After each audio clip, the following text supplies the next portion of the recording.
ప్రజాస్వామ్యాన్ని కాపాడండి అనే నినాదంతో ఇండియా కూటమి నేతలు ఢిల్లీలో భారీ సభ పెట్టారు. దానికి కౌంటర్గా హోంమంత్రి అమిత్ షా ఒక ఆసక్తికరమైన కామెంట్ చేశారు. రాహుల్ గాంధీ నాయనమ్మ ఎమర్జెన్సీని పెట్టి దేశంలో ఎమర్జెన్సీ విధించి ప్రజాస్వామిక వ్యవస్థలన్నిటినీ భ్రష్టు పట్టించింది. అందువల్ల రాహుల్ గాంధీకి ప్రజాస్వామ్యంపై మాట్లాడే హక్కు లేదు అని అమిత్ షా వాదన. అమిత్ షా చెప్పిన విమర్శలో రెండు పార్ట్లు. ఒకటి ఇందిరాగాంధీ ఎమర్జెన్సీ, రెండు రాహుల్ గాంధీకి హక్కు ఉందా లేదా. అఫ్కోర్స్ మూడోది మోడీ ప్రభుత్వ పాలనలో ప్రజాస్వామ్యానికి నిజంగా ప్రమాదం ఏమైనా ఏర్పడిందా. ఈ మూడు డైమెన్షన్స్ ఉన్నాయి. మొదటి డైమెన్షన్స్ ఎమర్జెన్సీ పైన అమిత్ షా చెప్పింది నిజం. ఎందుకంటే the law was suspended lawfully అని జ్ఞాన్ ప్రకాష్ అని ఒక సోషలిస్ట్ నాయకుడు ది ఎమర్జెన్సీ క్రానికల్స్ అని ఒక పుస్తకం రాస్తాడు. అందులో ఆయన ఏం చెప్పాడంటే లా వాజ్ సస్పెండెడ్ లాఫుల్లీ అంటే చట్టబద్ధంగానే చట్టం పనిచేయకుండా చేసింది ఎమర్జెన్సీ. చట్టబద్ధంగానే చేయవచ్చు, కానీ చాలా అప్రజాస్వామిక విధంగా రాజ్యాంగాన్ని అబాసు పాలు చేసే విధంగా చేశారు. ఇప్పుడు ఏమో లాను అన్లాఫుల్గా వాడుతున్నారు. అది ప్రమాదకరం. ఇప్పుడు కూడా పిఎంఎల్ఏ చట్టం ఉంది. పిఎంఎల్ఏ చట్టం కింద ఒక వ్యక్తిని జైలుకు పంపచ్చు, బెయిల్ ఇవ్వకుండా ఉండొచ్చు. కానీ ఏం జరుగుతుంది, లానే కావచ్చు, కానీ ఇది అన్లాఫుల్గా వాడుతున్నారనడానికి ఆధారం ఏంటి అంటే కేవలం సెలెక్టివ్గా ప్రతిపక్ష నేతలపైనే వాడుతున్నారు. అలాగే శిక్ష పడకపోయినా రాజకీయ నాయకులు ప్రచారం చేసుకోకుండా, ప్రభుత్వంలో ఉంటే ప్రభుత్వం నడపకుండా చర్యలు తీసుకుంటున్నారు. అప్పుడు కేజ్రీవాల్ వ్యవహారం అదే. ఆయన ప్రజలు ఎన్నుకున్న ముఖ్యమంత్రి, ఇప్పటివరకైతే ఆయన నేరస్తుడు కాదు, ఆయన శిక్ష పడలే. ఈలోగా ఆయనను పాలించకుండా అడ్డుకుంటున్నారు. ఆయన ఆమ్ ఆద్మీ పార్టీకి నేషనల్ కన్వీనర్, ఆయన ఆ పార్టీకి ఉన్న ఏకైక స్టార్ క్యాంపెయినర్. ఇప్పుడు ఆయన ఎన్నికల ప్రచారం చేయకుండా ఆపేశారు. అంటే ఇది మరి ఇది లాను ఎలా వాడుకోవడము, లాను అన్లాఫుల్గా వాడుకోవడం కాదా అనేటువంటి సమస్య ముందుకు వస్తుంది.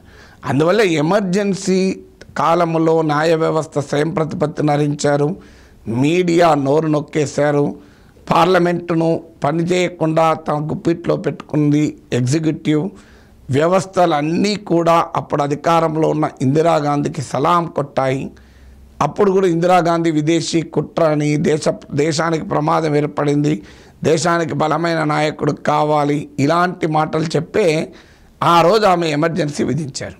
కానీ జరిగింది ఏంటి, ప్రజలు అసలు ఊహించని రీతిలో 77లో తీర్పు చెప్పి, అంటే మీడియా ఇందిరాగాంధీ చేతిలో ఉన్న రాజ్యాంగబద్ధమైన వ్యవస్థలు ఆమె గుప్పిట్లో పెట్టుకున్న, న్యాయ వ్యవస్థ స్వేచ్ఛను హరించిన, ఎన్ని చేసినా చివరికి ఆమె ఓటమిని మాత్రం ఎదుర్కోక తప్పలేదు. చివరికి ఆమె కొడుకు సంజయ్ గాంధీ కూడా ఓడిపోయాడు.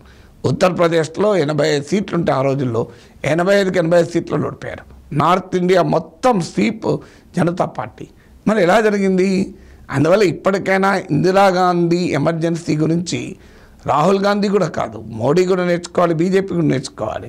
వ్యవస్థలన్నింటినీ మేనేజ్ చేసి గుప్పిట్లో పెట్టుకున్నంత మాత్రాన అది ప్రజలు అనుకూలంగా తీర్పు చెప్తారని కాదు.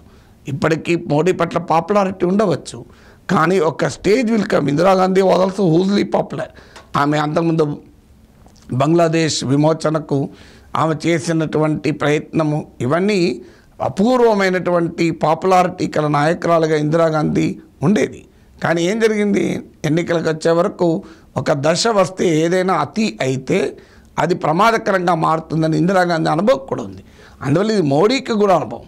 మేము న్యాయ వ్యవస్థను మా గుప్పిట్లో పెట్టుకుంటాం, కిరణ్ రిజిజు అంటున్న న్యాయమూర్తులను మేమే నియమిస్తాం, సిట్టింగ్ జడ్జిలు వెళ్ళి బీజేపీ అభ్యర్థులుగా పోటీ చేస్తారు రాజీనామా చేసి, సుప్రీంకోర్టు పైన 600 లాయర్లు లేఖలు రాస్తూ ఎలక్టోరల్ బాండ్స్ పైన సుప్రీంకోర్టు తీర్పు చెప్తే దాన్ని పరోక్షంగా దానికి స్పందిస్తూ 600 లాయర్లు ఏదో న్యాయ వ్యవస్థ పైన రాజకీయ కుట్ర జరిగినట్టుగా మాట్లాడతారు.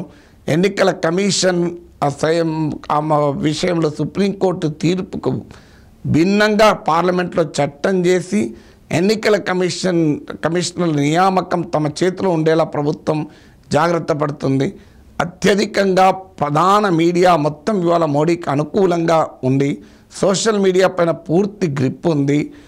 ఈడీ, సిబిఐ, ఐటీ లాంటి వ్యవస్థలు కంప్లీట్గా కేంద్ర ప్రభుత్వ ఆధీనంలోనే పనిచేస్తూ పొలిటికల్ పార్టిజాన్షిప్, రాజకీయ పాక్షిక ధోరణితో పనిచేస్తున్నాయని కళ్ళ ముందు కనబడుతున్నాయి. గవర్నర్లు విపక్ష పాలిత ప్రభుత్వాలను పనిచేయకుండా చేస్తున్నారు. ఇవన్నీ కూడా ఎమర్జెన్సీ యొక్క సంకేతాలు. ఫార్మల్ ఎమర్జెన్సీ ప్రకటించకపోవచ్చు, కానీ ఈ పరిణామాలు ఏవి కూడా దేశ ప్రజాస్వామ్యాన్ని సుసంపన్నం చేయవు.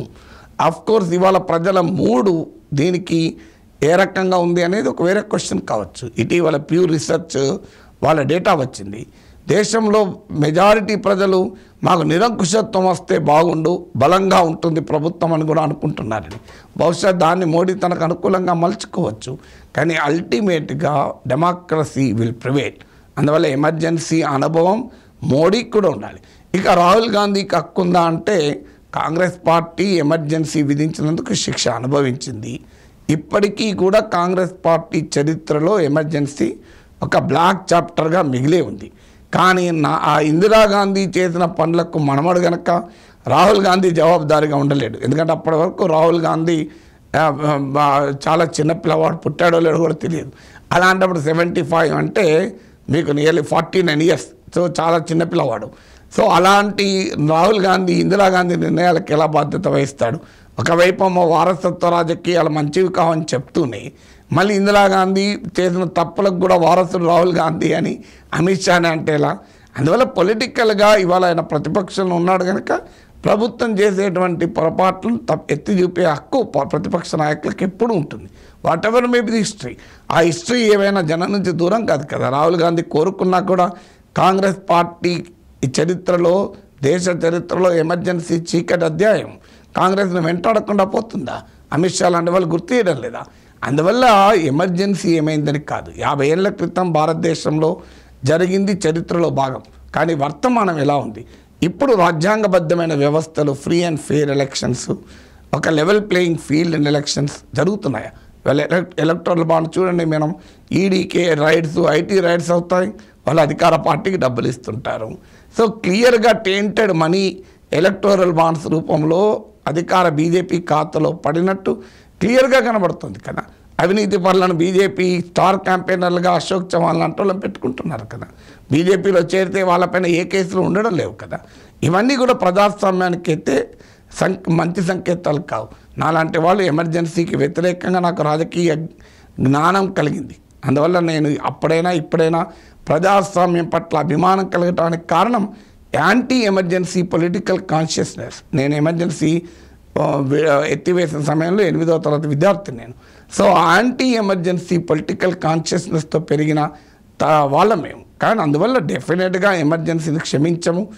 ఎమర్జెన్సీ విధించినందుకు కాంగ్రెస్ పార్టీని చరిత్ర ప్రశ్నిస్తూనే ఉంటుంది, అందులో ఎలాంటి భిన్నాభిప్రాయం లేదు.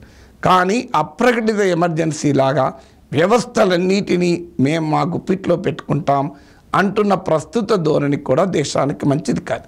అందుకే మొదటిసారిగా జర్మనీ, అమెరికాలు, ఐక్యరాజ్య సమితులు కూడా కేజ్రీవాల్ అరెస్ట్ పైన స్పందిస్తున్నాయంటే ఆనాడు ఎమర్జెన్సీ అప్పుడు స్పందించే ఇప్పుడు మళ్ళీ స్పందిస్తున్నాయి. So what are the signals అనేది ఆందోళనకరం.